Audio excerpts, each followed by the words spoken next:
Donc, bonsoir tout le monde. Donc, je suis Maryse, puis comme j'ai dit la semaine dernière, je m'implique auprès de Cancer de Vessie Canada depuis une dizaine d'années. Donc, rebonjour. Et ce soir, c'est la dernière présentation de la série sur l'accès aux médicaments destinés aux patients et aux aidants. Donc, j'espère que vous vous sentez tous assez autonomes à ce stade des présentations. Ce soir, la présentation va nous permettre de plonger encore plus en profondeur dans la manière de devenir un défenseur des droits. Et cela va vous permettre d'apprendre comment raconter votre histoire, puis aussi à faire entendre votre voix. Encore une fois, un grand merci à l'équipe de Versana qui nous a gracieusement fourni ces webinaires, ainsi qu'à Ryan Clark et à Lise Huneau, notre présentatrice, pour leurs recherches et leurs efforts dans le cadre de ces webinaires. Donc, bienvenue à nouveau Lise Huneau, qui va ce soir nous présenter comment rencontrer votre histoire personnelle et utiliser vos outils de défense des droits. Donc, je vais céder la parole à Lise. Alors, bonsoir tout le monde. Nous sommes à la dernière présentation et on a couvert beaucoup de terrain déjà. Alors, nous vous remercions pour votre engagement.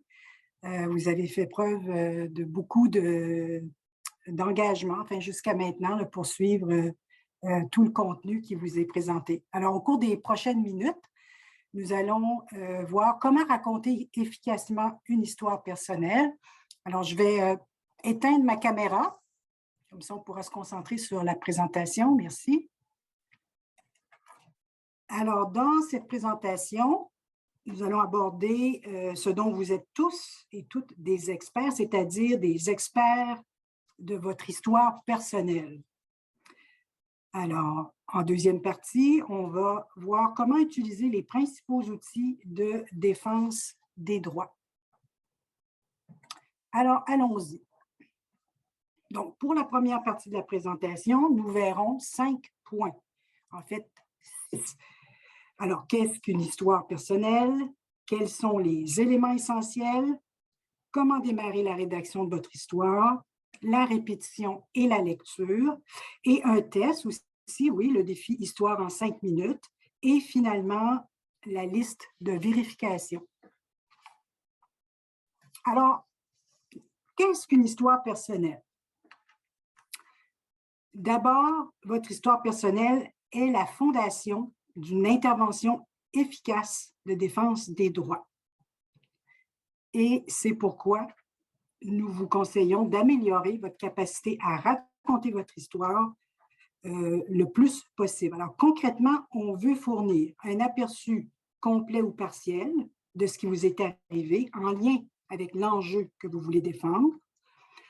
On veut fournir aussi dans votre histoire votre point de vue qui est basé sur votre expérience, sur vos sentiments et vos attitudes. Enfin, c'est que votre histoire personnelle est axée sur votre vécu et elle aide et motive aussi le décideur à faire ce dont vous avez besoin qu'il fasse pour vous.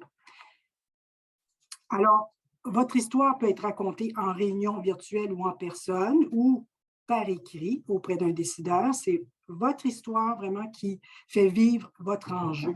Alors, c'est vraiment par votre histoire là, que votre problème ou vos besoins deviennent réels pour un décideur et c'est ce qui établit la connexion entre vous deux. Alors, si votre histoire est soigneusement élaborée, elle viendra soutenir logiquement votre demande.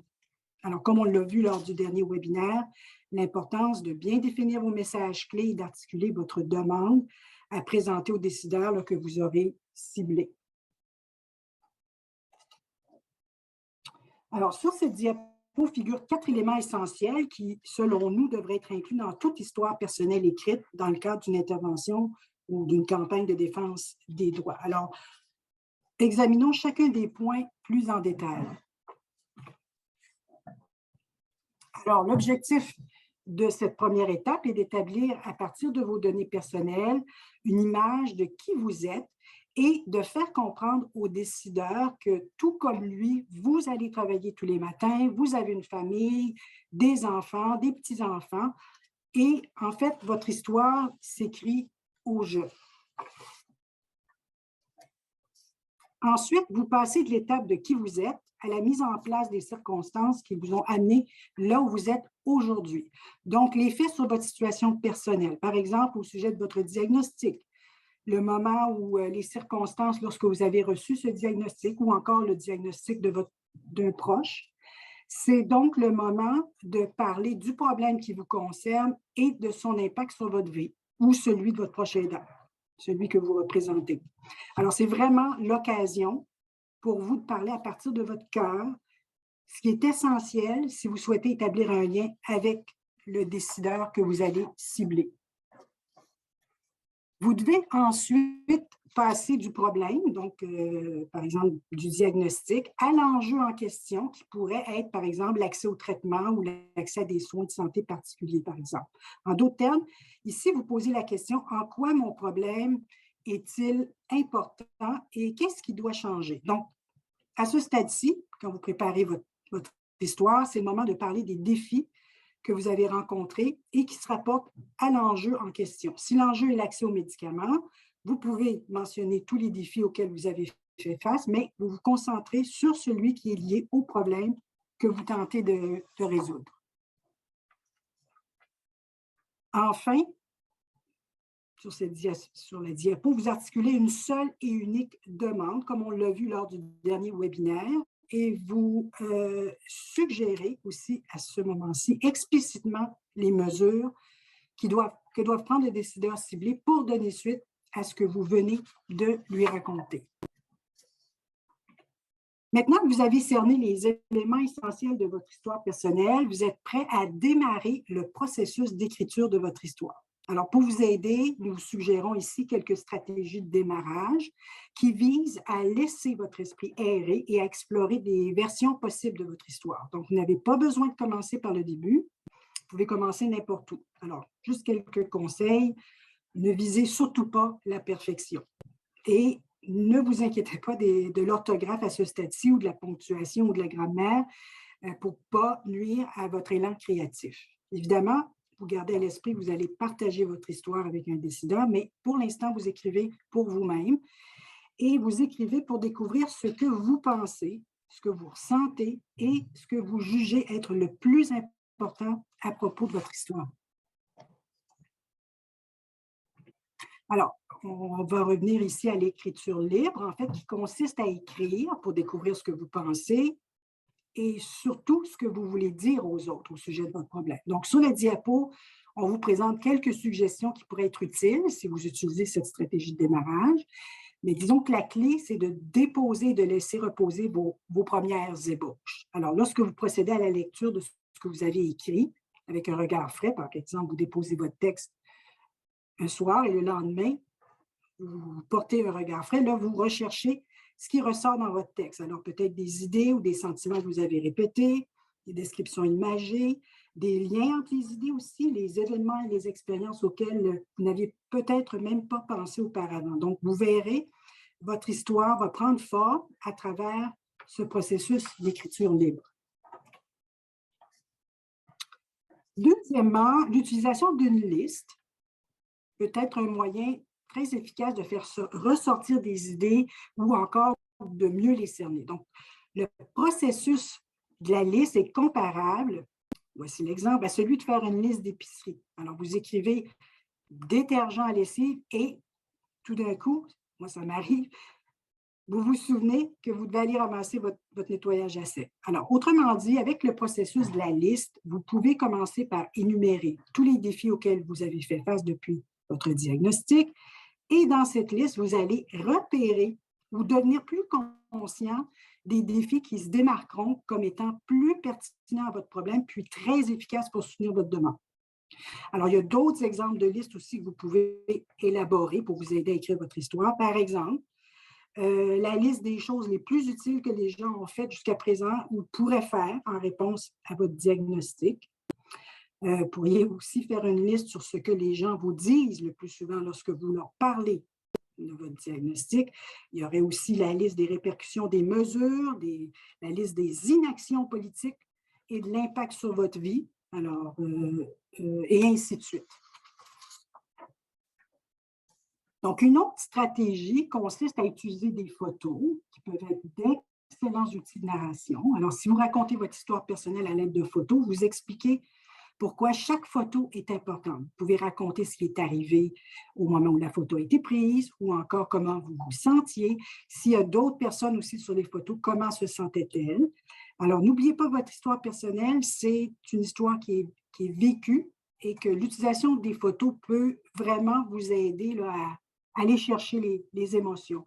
Vous pouvez également expliquer les liens entre les photos, ce que les photos représentent pour vous et ce qu'elles disent aussi au sujet de votre diagnostic, des défis auxquels vous faites face, parler des changements qui se sont produits ou qui pourraient survenir dans votre vie. Donc, vous avez beaucoup d'options à partir des photos.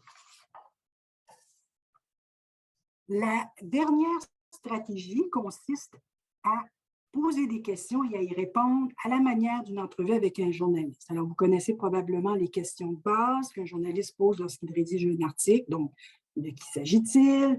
Quoi? Quand? Où? Pourquoi? Comment? Donc, ici, nous vous suggérons plusieurs questions sur la diapo pour vous aider à rapporter, comme un journaliste le ferait, ce qui s'est passé, qui est responsable et puis comment ça s'est produit, etc. Donc, l'approche comme telle est de formuler des questions pour vous permettre, encore une fois, de faire ressortir d'autres aspects de votre histoire. Vous essayez une ou plusieurs stratégies pour démarrer, mais vous êtes coincé. Alors, comment surmonter le syndrome de la page blanche? Alors, tout simplement, faites une pause, essayez une nouvelle stratégie de démarrage, on vient d'en voir quelques-unes, ou encore, parlez-en du fait que vous êtes dans une impasse. Alors, parfois, une simple pause pour combattre le syndrome de la page blanche vous permet de retrouver l'inspiration. Rappelez-vous qu'à ce stade, vous n'avez pas à vous soucier de trouver les mots parfaits ou de soigner la grammaire ou l'orthographe. Il suffit simplement d'écrire librement. Et aussi, vous pouvez raconter votre histoire à un ami ou, encore une fois, lui expliquer où vous êtes coincé dans votre histoire et ça va vous permettre de surmonter l'impasse.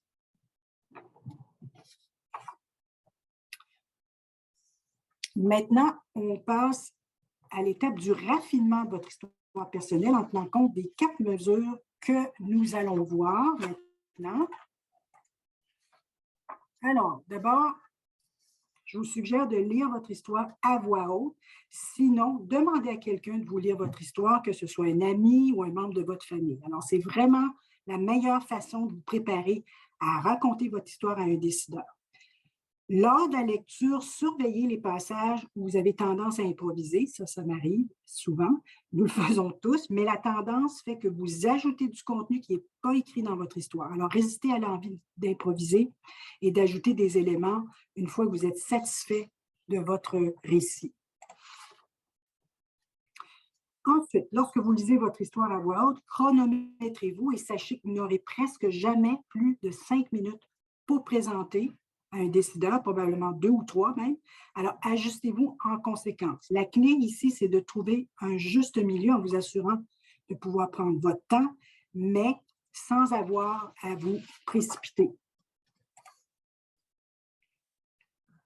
Ah, la bonne nouvelle, hein? Pas besoin de mémoriser votre histoire. Alors, pour ceux qui apprennent à présenter leur histoire personnelle pour la première fois, nous vous recommandons non seulement de ne pas la mémoriser, mais même et plutôt de la lire mot à mot pour toutes les raisons indiquées sur la diapo. Alors, juste vous rappeler que votre prestation n'a pas à être parfaite et l'important, c'est vraiment d'être à l'aise et de lire attentivement votre histoire au décideur pendant une réunion plutôt que de l'intégrer à votre conversation est tout à fait correct. Donc, en lisant votre histoire, vous communiquez de manière implicite au décideur que c'est une chose pour laquelle vous avez consacré du temps, des efforts et de la réflexion et surtout qui devrait vous écouter. La lecture de votre histoire vient aussi interrompre le déroulement de la conversation durant la réunion et c'est exactement le but. Ça fait partie de ce qui va rendre votre histoire mémorable et convaincante. Et parce que vous avez répété votre histoire à voix haute, quand vous vous exerciez, vous saurez quand mettre l'accent sur certaines phrases et quand faire une pause pour susciter un certain effet, pour rendre en fait votre histoire la plus naturelle possible. Maintenant, un dernier conseil quant à la répétition de votre histoire personnelle, c'est de rester concentré. Ça semble facile à faire, mais ça peut être difficile si vous êtes en présence de quelqu'un qui aime interrompre ou qui n'a pas une bonne écoute. Donc, pour vous aider à rester concentré, nous avons créé le défi Histoire en 5 minutes à voir sur la prochaine diapo. Alors, le défi Histoire en 5 minutes, c'est relativement simple. Alors, si vous ne pouvez pas raconter votre histoire efficacement en 5 minutes, posez les questions inscrites sur la diapositive, OK, et apportez les changements nécessaires pour la peaufiner. En gros, éliminez les détails superflus, les répétitions. Et encore une fois, sachez que personne ne réussit à livrer tous les éléments essentiels de son histoire personnelle en 5 minutes lors du premier ou même du deuxième essai. Mais en persévérant, vous pouvez et vous allez y arriver. Maintenant, pour conclure cette partie, vous trouverez ici la liste de vérification pour vous aider à confirmer que vous avez développé et préparé tous les éléments essentiels de votre histoire personnelle. Maintenant, concentrons-nous pour la deuxième partie sur l'utilisation de certains outils de défense des droits pour partager votre histoire lors de réunions, mais aussi à travers les contenus de vos campagnes de défense des droits. Alors, si vous avez participé à notre webinaire de la semaine dernière, vous vous souviendrez que la dernière étape du processus d'élaboration d'un plan efficace de défense des droits est de choisir vos outils et vos cibles. On a vu aussi, je vous le rappelle, qu'il ne s'agit pas d'utiliser tous les outils pour rejoindre un décideur et certainement pas tous en même temps. Donc, vous devez sélectionner les outils qui, selon vous, rendront le décideur le plus réceptif ou le plus réactif possible et les outils qui susciteront le plus de pression au moment opportun. Donc, il s'agit de choisir les outils les plus appropriés selon la cible et au moment le plus opportun. Pour tirer profit de vos campagnes de défense des droits, le moment où vous utilisez vos outils est également très important. Donc, tâchez de planifier, de respecter un échéancier lorsque vous utilisez vos outils. Soyez stratégique. L'utilisation des outils à différentes étapes de votre campagne devrait créer ce qu'on appelle un effet de superposition. On va voir ça sur la prochaine diapo. Je vous recommande aussi d'être conscient des activités ou des événements qui se déroulent et qui pourraient avoir un impact lorsque vous utilisez un outil dans le cadre d'une élection, par exemple. Vous pourriez commencer à utiliser Twitter de façon plus concertée pour interpeller les décideurs. Vous donnez donc aux décideurs l'occasion de s'engager à répondre à votre demande par l'intermédiaire d'un outil spécifique comme Twitter, qui est très utilisé par les journalistes et le politique, entre autres. Donc, ce genre de tactiques peuvent définitivement avoir un impact sur la progression de votre campagne. Alors, voici un exemple de superposition des outils de défense des droits. Alors, vous remarquerez que certains outils peuvent être utilisés plus tôt, donc en haut de la pyramide. D'autres outils vont être utilisés plus tard et parfois plus d'une fois durant une même campagne. Donc, le moment pour utiliser un outil plutôt qu'un autre dépend de votre objectif à atteindre. Et bien sûr, tous les outils ne sont pas compris dans la diapositive. Cependant, je vais vous en présenter deux que vous aurez probablement l'occasion d'utiliser dès que vous serez prêt à entreprendre une campagne de défense des droits. Bon, d'abord, les réunions en personne ou les réunions virtuelles, très populaires en temps de COVID, sont des outils très efficaces en matière de défense des droits. Alors, sur la diapo, vous pouvez voir les premières étapes de préparation de la réunion. Évidemment, connaissez vos messages clés, c'est-à-dire ce que vous voulez dire au sujet du problème qui vous préoccupe. Et aussi, bien sûr, sachez ce qu'est votre demande, c'est-à-dire ce que vous demanderez aux décideurs de faire pour vous. Alors, en ce qui concerne les personnes qui assisteront à la réunion, même si c'est par téléphone, c'est important que vous ne soyez pas seul. Je vais vous parler du rôle des participants dans un instant, sur la prochaine diapo. L'essentiel ici, c'est surtout, si vous rencontrez des politiciens, c'est qu'au moins une personne participant à la réunion ait une histoire personnelle à raconter sur le problème qui la touche, Généralement, il s'agit d'une personne touchée ou d'un proche aidant. Lorsque vous serez décidé d'aller de l'avant pour obtenir une réunion, dites-vous que non n'est pas une option pour vous. Vous devez aller de l'avant avec la ferme intention de ne pas abandonner avant d'avoir obtenu une réunion. En même temps, soyez aussi réaliste quant à la personne que vous devez rencontrer pour minimiser les frustrations ou la déception. Nous vous conseillons de communiquer par téléphone d'abord, puis d'envoyer une lettre par courriel immédiatement après en décrivant brièvement pourquoi vous voulez rencontrer la personne cible. Ensuite, faites un suivi. Faites un suivi de suivi et faites un suivi de suivi de suivi. Ne lâchez pas, en fait, tant et aussi longtemps que vous n'avez pas obtenu votre rendez-vous. Si on vous offre la chance de rencontrer quelqu'un d'autre, acceptez-la, cette rencontre, mais ce n'est pas une solution de rechange. Alors, poursuivez vos démarches auprès du décideur avec lequel vous souhaitez avoir une réunion. Avant la réunion, donc, voici quelques conseils. Tout d'abord, fournissez toute l'information dont vous voulez que le décideur prenne connaissance à l'avance. Cependant, ne présumez pas que le décideur aura lu le matériel envoyé, surtout s'il s'agit d'un politicien. Il est tout simplement occupé, mur à mur. Alors, lorsque vous le rencontrez, demandez-lui simplement s'il a lu le matériel. Le matériel que vous fournissez doit être bref, simple et contenir vos messages clés et votre demande. Gardez à l'esprit aussi que vous êtes en concurrence avec d'autres personnes et d'autres organisations et vous devez avoir un impact dans un court laps de temps. En parlant de temps, il est bon de savoir à l'avance combien de temps est alloué à la réunion et de prévoir une réunion plus courte, de sorte que vous êtes sûr de couvrir tout ce dont vous voulez discuter. Maintenant, qui devrait assister à la réunion? Alors, nous suggérons 3 à 4 participants maximum, y compris vous. Assurez-vous que tout le monde a une raison d'être là. Donc, une personne pourrait avoir la charge de prendre des notes, une autre de chronométrer la réunion, par exemple.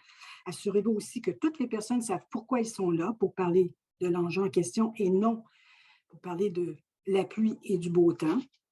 Idéalement, les participants doivent pouvoir brosser le portrait complet de l'enjeu sous différentes perspectives. Et au dernier point, on suggère une combinaison de personnes de votre organisation, des experts, une personne touchée, un proche aidant. Donc, l'idée, c'est d'avoir accès à plus de gens possible pour soutenir vos démarches.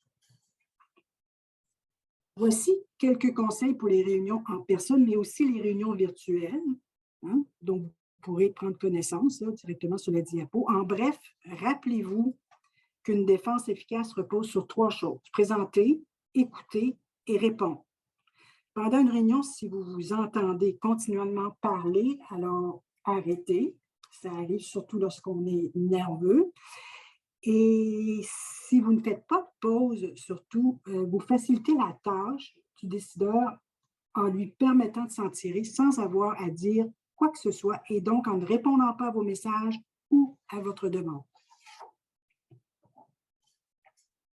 Après la réunion, gardez à l'esprit que vous avez déjà consacré beaucoup d'efforts à votre intervention de défense des droits et qu'il est important de rester sur la bonne voie après votre première réunion avec le décideur. Alors, pour ce faire, n'oubliez pas d'envoyer une note de remerciement qui devrait faire état des engagements tangibles convenus lors de la réunion.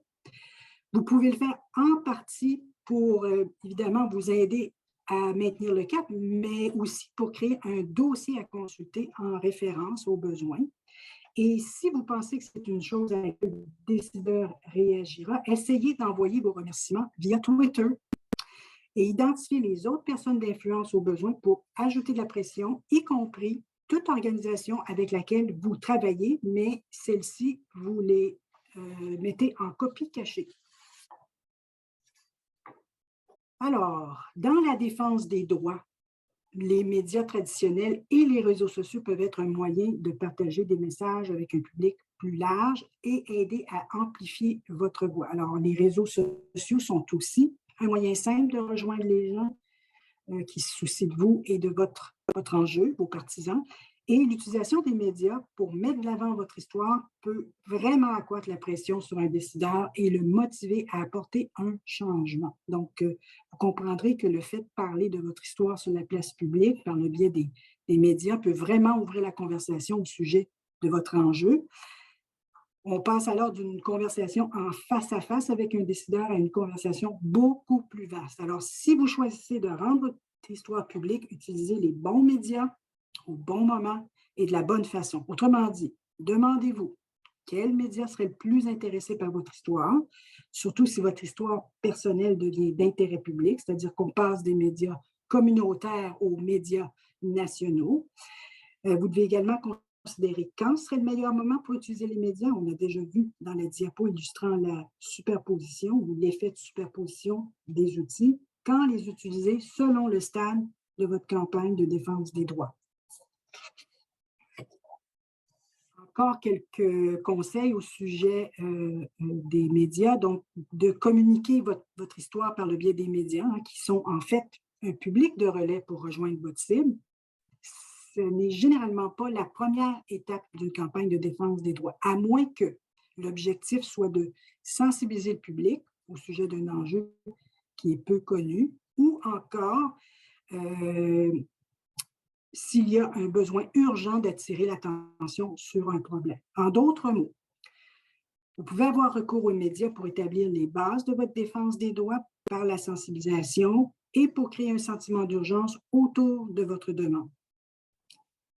C'est important de se rappeler d'utiliser les médias seulement après vous être adressé directement au décideur pour lui donner l'occasion de vous aider. Parce que, assurément, les journalistes vous demanderont si vous avez fait ou non une demande au décideur. Même chose si vous communiquez par les réseaux sociaux.